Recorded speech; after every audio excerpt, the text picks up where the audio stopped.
Euzubillahimineşşeytanirracim. Bismillahirrahmanirrahim. Elhamdülillahi Rabbil alemin. Ve salatu ve selamu ala seyyidina Muhammedin ve ala alihi ve sahbihi ve sellem. Esselamu aleyküm ve rahmetullahi ve berekatuhu. Değerli kardeşler, yeni bir Ramazan'ın içerisindeyiz. Rahmetin sağanak sağanak yağdığı, bütün bir ayın mağfiret ile dolu olan bir aydayız. İçerisinde çeşitli müjdelerin, çeşitli mükafatların ve çeşitli ibadetlerin içerisinde bulunduğu güzel bir ayın içerisindeyiz. Tabi bu ayı önemli eden en önemli hususlardan bir tanesi şüphesiz oruçtur.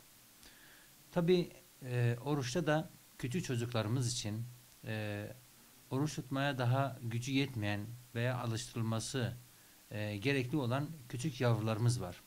Bunlar için de bazı tavsiyelerimiz olacaktır. Öteden beri Peygamber Efendimiz sallallahu aleyhi ve sellem'in döneminden beri küçük çocukları Ramazan'a alıştırmak için çeşitli uygulamalar yapılmıştır.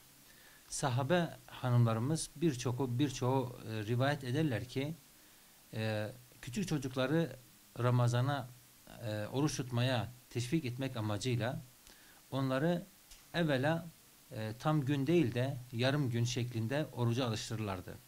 Sahura kaldırırlardı. Sonra sahurdan sonra da oruç tutmaları istenmez. Ne kadar dayanabiliyorlarsa o kadar dayanmalarını isterlerdi. Hatta bazı sahabeler şöyle rivayet ederler, derler ki biz çocuklarımıza kumaştan oyuncaklar yapardık.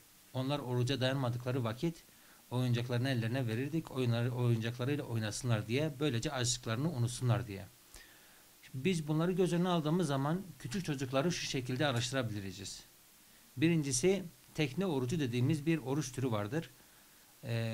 Öteden beri atalarımız sürekli bunu uygularlar küçük çocuklara karşı.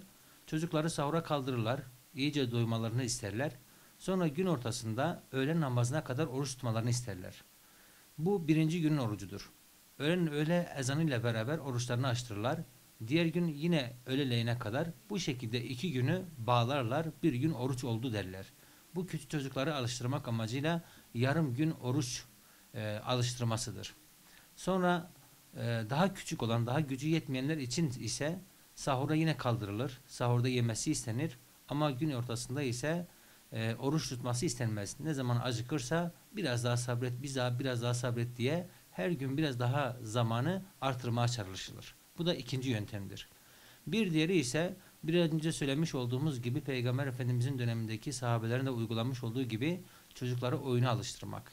Gün içerisinde çocuklar acıktıkları zaman farklı oyunlar ile onları oyunlara daldırarak açlıklarını unutturmak gerekir. Bu şekilde hem teşvik edilmeli hem çocuklarımızı bu şekilde oruca alıştırmalıyız. Şu anda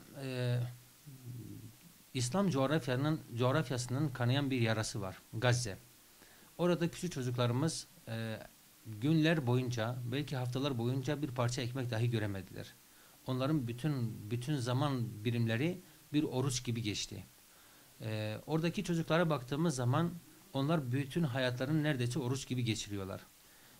Biz de çocuklarımızı Gazze'deki çocukları örnek göstererek, onlara alıştırmaları bu şekilde öğütleyerek çocuklarımızı daha iyi oruca alıştırabiliriz.